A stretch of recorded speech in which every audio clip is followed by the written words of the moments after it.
Alors, ma présentation pourrait s'intituler « Catharsis ou distanciation ?» point d'interrogation. Je l'ai organisée comme suit. Je pars d'un chapitre tiré d'un séminaire de Jacques Lacan intitulé « L'éthique de la psychanalyse » et je vais organiser la suite ainsi. Au chapitre 22 du séminaire 7, « L'éthique de la psychanalyse », Jacques Lacan questionne la finalité de l'analyse en ces termes.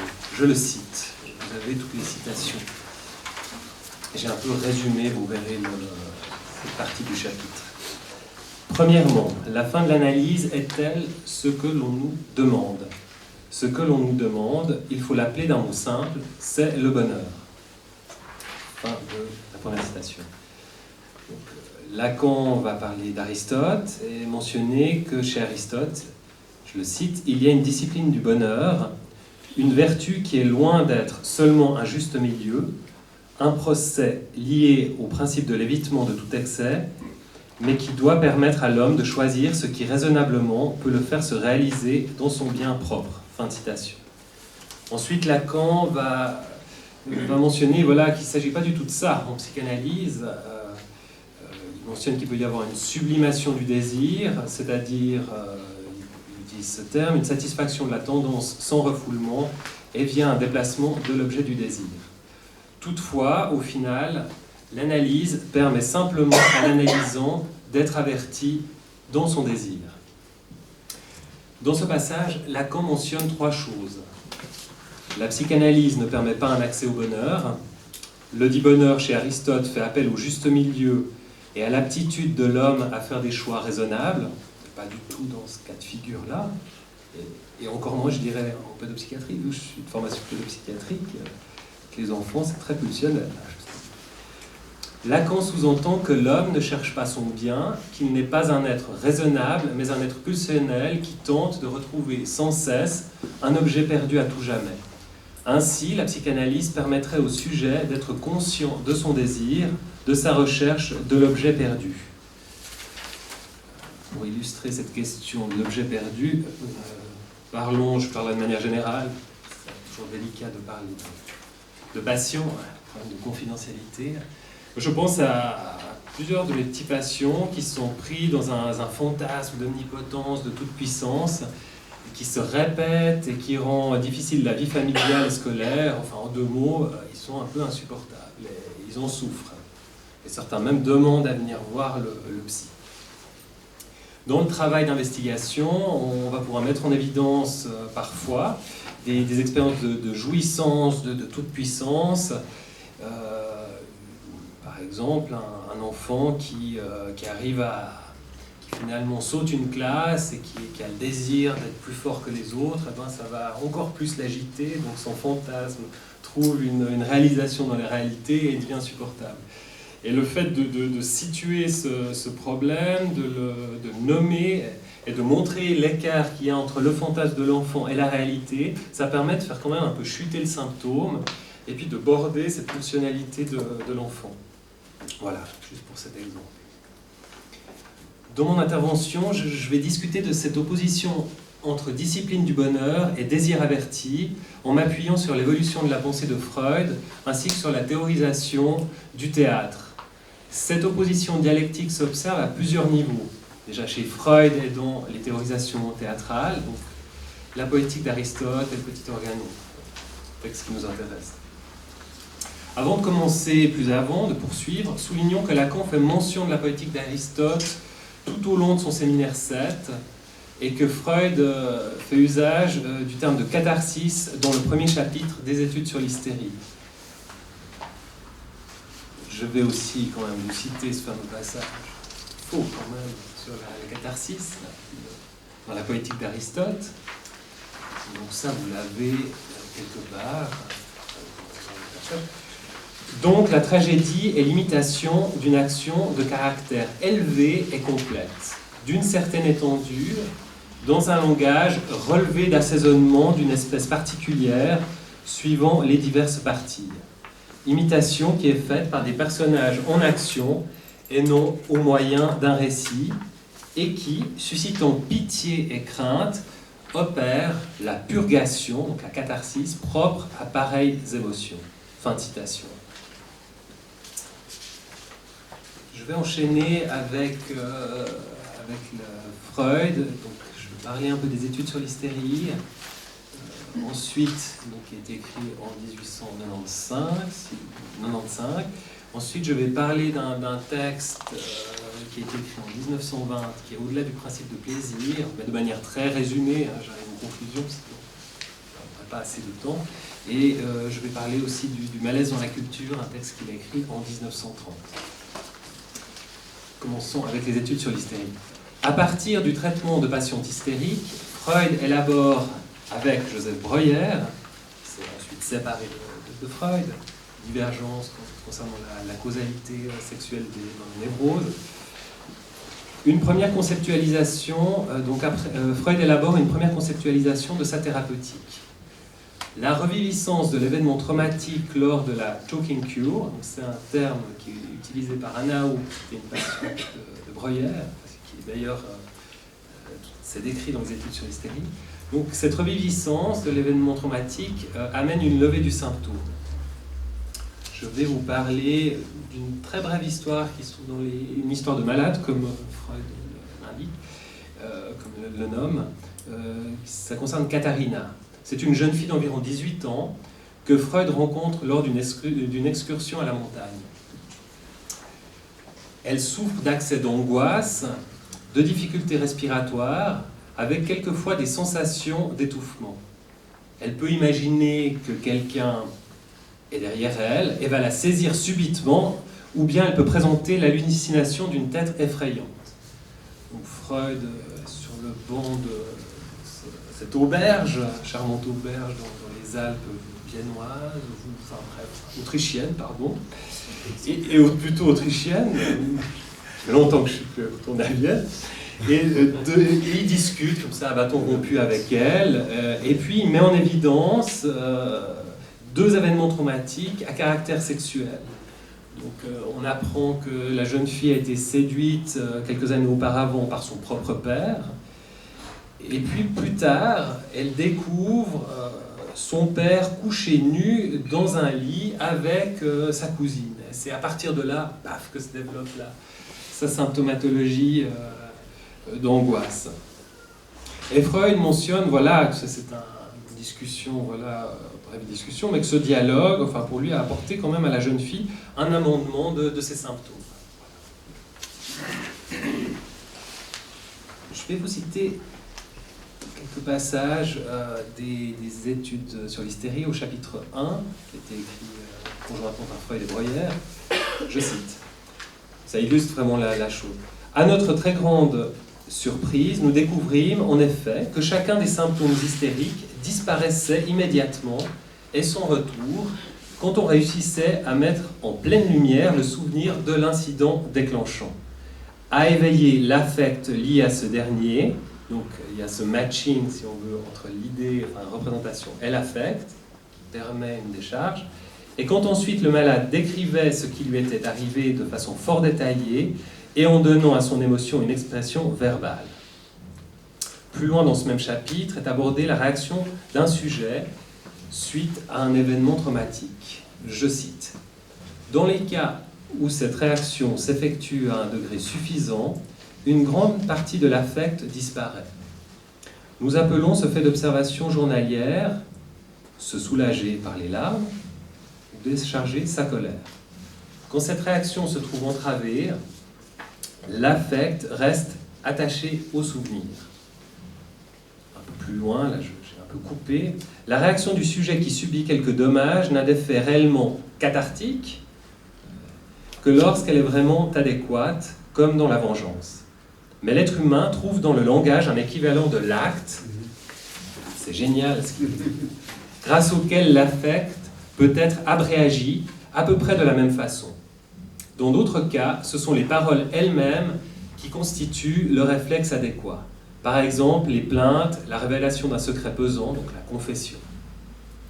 Quand cette sorte de réaction par l'acte, la parole, et dans les cas les plus légers par les larmes, ne se produit pas, le souvenir de l'événement conserve toute sa valeur affective. Une dernière citation de ce même chapitre. On comprend maintenant pour quelles raisons le procédé psychothérapeutique que nous venons de décrire agit efficacement. Il supprime les effets de la représentation qui n'avaient pas été primitivement abréagés en permettant à l'affect coincé de celle-ci, c'est très joli, de se déverser verbalement. Donc il y a l'idée chez l'hystérique que la représentation est refoulée, donc au niveau inconscient, et puis que l'affect va passer dans le corps avec ses phénomènes de paralysie et d'autres symptômes. Il amène cette représentation à se modifier par voie associative en l'attirant dans le conscient normal, sous hypnose légère, ou en la supprimant par la suggestion médicale, de la même façon que dans le somnambulisme, on supprime l'amnésie. Fin de citation. Donc voilà, la catharsis définit chez Freud l'abréaction de l'affect traumatique, un peu à l'image du spectateur qui assiste au drame du héros et qui est pris de crainte et de pitié et qui se voit purger de ses propres passions. Ça, c'est la poétique.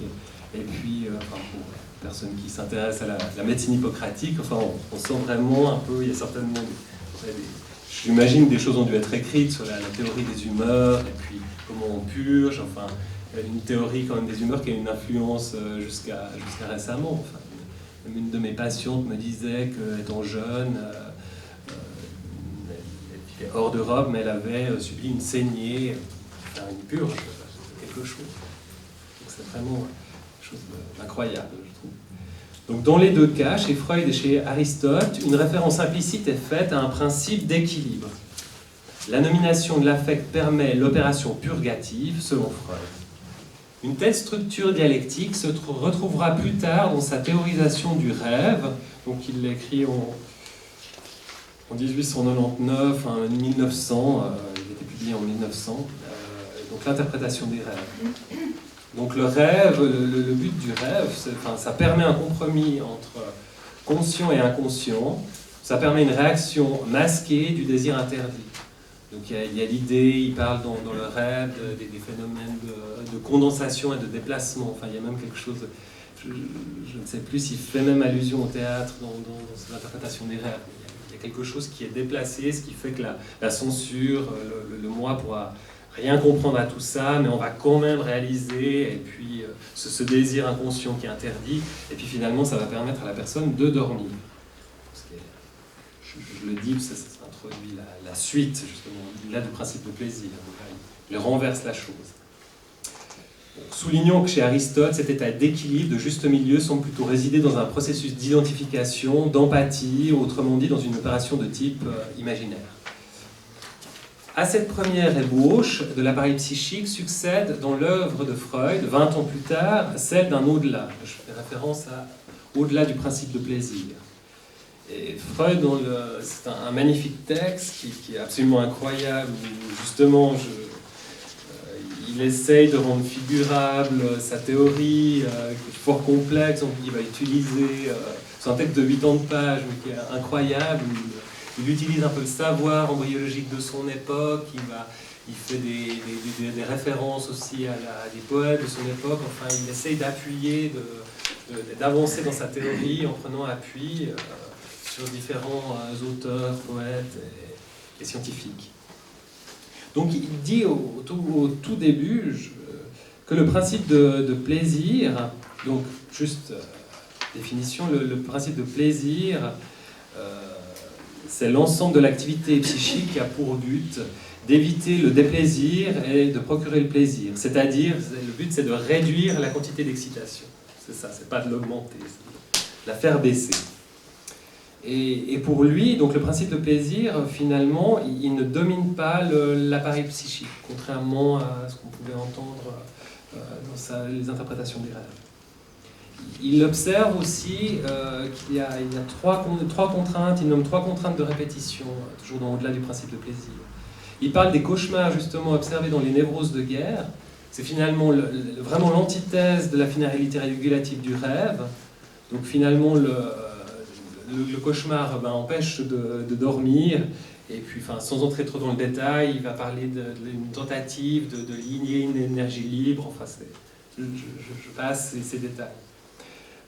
Il y a 3 contraintes compulsion de répétition qu'il observe. Il y a les jeux d'enfants, c'est là où il parle du Forda, avec un enfant dont la maman part, et puis pour métaboliser, pour supporter ce départ, et ben, il va lancer sa bobine.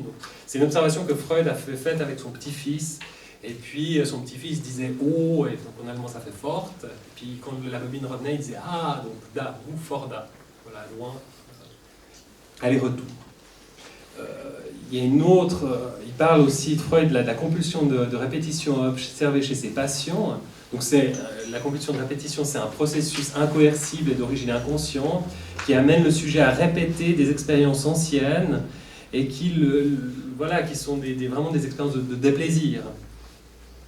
Donc voilà, Freud révise donc son principe d'équilibre et conclut dans son au-delà du principe de plaisir que le principe de plaisir est au service de la pulsion de mort. Donc là, je vais super court, donc il faudra le lire. Voilà, je vais à l'essentiel. Que le principe de plaisir est au service de la pulsion de mort et que la pulsion de vie, elle, va tenter de freiner comme ça cette pulsion de mort qui avance inéluctablement. Donc une vision plutôt sombre. 10 ans plus tard, avec son malaise dans la culture, Freud confirme cette impossible homéostasie. Donc cet impossible état d'équilibre. La culture vise à amoindrir la souffrance humaine. Donc l'idée, c'est de dompter l'agressivité via des lois. Et puis ensuite, le surmoi du sujet, donc le gendarme, comme ça, interne, c'est une introjection de ces lois, pour dire simplement les choses. Mais en même temps, voilà, la culture vise à amoindrir la souffrance humaine, mais elle produit en même temps du malaise. Alors Freud cite la question de la culpabilité, la question de l'agressivité de la réprimande. Là, je le cite, c'est pas dans les textes. L'empêchement de la satisfaction érotique entraîne une certaine agressivité contre la personne qui empêche cette satisfaction, et il faut que cette agressivité soit à son tour réprimandée. Point. Et il cite comme autre malaise la névrose comme substitut de désir sexuel inassouvi. Donc voilà, le bonheur, contrairement à Aristote, ses auteurs, ne caractérise donc pas l'humain, pourrions-nous dire, mais ce serait plutôt le malaise, le malheur. Revenons à la visée de l'analyse selon Lacan et poursuivons sur cette opposition entre processus théâtraux chez Aristote et chez Brecht. Chez ce dernier, dans le petit organon pour le théâtre, il est question non pas de provoquer une identification du spectateur au personnage, Michel très bien développé, et donc il ne s'agit pas de provoquer une catharsis, mais de produire un effet de distanciation. Je vais vous citer un petit passage que je trouve magnifique. Et une reproduction qui distancie est une reproduction qui, certes, fait reconnaître l'objet, mais qui le fait en même temps paraître étranger. Citation un peu plus loin. Pour que toutes ces choses données puissent lui apparaître comme autant de choses douteuses, il lui faudrait développer ce regard étranger avec lequel le grand Galilée observa un lustre qui s'était mis à osciller. Lui, ces oscillations l'étonnèrent, comme s'il ne se les était pas imaginées ainsi et ne pouvait se les expliquer, ce qui lui fit comprendre leur loi. C'est ce regard, aussi difficile que productif, que le théâtre doit provoquer par ses reproductions de la vie en commun des hommes. Il doit amener son public à s'étonner, ça c'est incroyable ce qu'il dit après, et cela se fait à l'aise d'une technique de distanciation du familier. Fin de citation. Il est clair que le discours de Brecht a une portée politique, dont Michel a un peu parlé, sur laquelle je ne vais pas du tout m'épancher, mais l'analogie avec ce qu'écrit Lacan à propos de la visée de l'analyse me semble assez frappante. Il est question, dans les deux cas, de vérité, de prise de conscience, et non pas de bonheur et d'équilibre. Poussons un peu la chose plus avant. Surprendre le patient dans ses dires afin de lui faire voir la vérité de son désir, n'est-ce pas ce que l'on observe dans le travail clinique? Notre travail ne pourrait-il pas se définir comme une, je cite Brecht, technique de distanciation du familier? Ainsi donc, l'analyste va parfois produire de la surprise chez son patient en l'interrogeant sur ce qui semble à ce dernier aller de soi dans sa vie. L'analyse pourra suspendre la séance abruptement sur un dire du patient afin de produire un effet de surprise ou afin de donner du poids à ce dire. Vraiment marquer le coup. C'est la question de la scansion. C'est pour ça qu'il n'y a pas dans les traitements d'orientation lacanienne, il n'y a pas une durée qui est définie, on prend la pendule et puis après 1 heure ou 3/4 d'heure c'est fini. Ça peut durer plus ou moins long. Je me rappelle d'ailleurs d'une séance, c'était à l'antenne clinique de Genève, où un analyste, d'habitude, on a quand même des obligations de formation et de suivre un programme, mais l'entretien avait duré 2 heures. C'est assez impressionnant. Ça illustre un petit peu la chose. L'analyste, donc je poursuis, pourra suspendre la séance abruptement sur un dire du patient afin de produire un effet de surprise et afin de donner du poids à ce dire. Et ceci pourra inciter le patient à s'interroger après la séance. Il y a donc là aussi recherche de vérité et non de bonheur. Revenons à cette question de la fin de l'analyse. Donc là je fais référence à ce passage du séminaire de Lacan. La recherche d'un certain apaisement du patient me semble corrélative à cette finalité. L'excès d'angoisse, l'excès de passion chez tout patient, je dis la cagnerie là, excusez-moi, fait entrave à l'analyse de son symptôme. Et durant le processus analytique, il n'est pas rare d'entendre un patient témoigner de son soulagement, à venir parler de ses préoccupations et à vivre ses émotions en séance, à se purger, dirions-nous, d'un non trop qui le fait souffrir. Alors c'est assez marrant. Enfin, dernièrement, j'ai plusieurs de mes patients qui m'ont dit, par exemple, voilà, je vide mon sac. Un adolescent me disait que parler lui enlevait un poids, et puis pas plus tard que ce matin, un jeune adulte me disait, alors je ne sais pas si la poétique d'Aristote, tous ces textes m'ont taraudé tous ces jours, mais il m'a dit comme ça, je le cite, je trouvais incroyable, je me suis dit, je le sors. Ici, je purge ce que j'ai en moi. Voilà. Donc la catharsis est à l'œuvre. Néanmoins, le symptôme se répète, et cette homéostasie n'est que temporaire. Donc, pour conclure, finissons simplement, la scène analytique serait donc, pour moi, un théâtre à la fois aristotélicien et brechtien. Au cours du processus, les deux auteurs sont actifs, mais le dénouement de la pièce est mis en scène par Brecht seul. Théâtre et psychanalyse revêtent donc, pour le moins, des structures dialectiques proches. Voilà, merci de votre attention.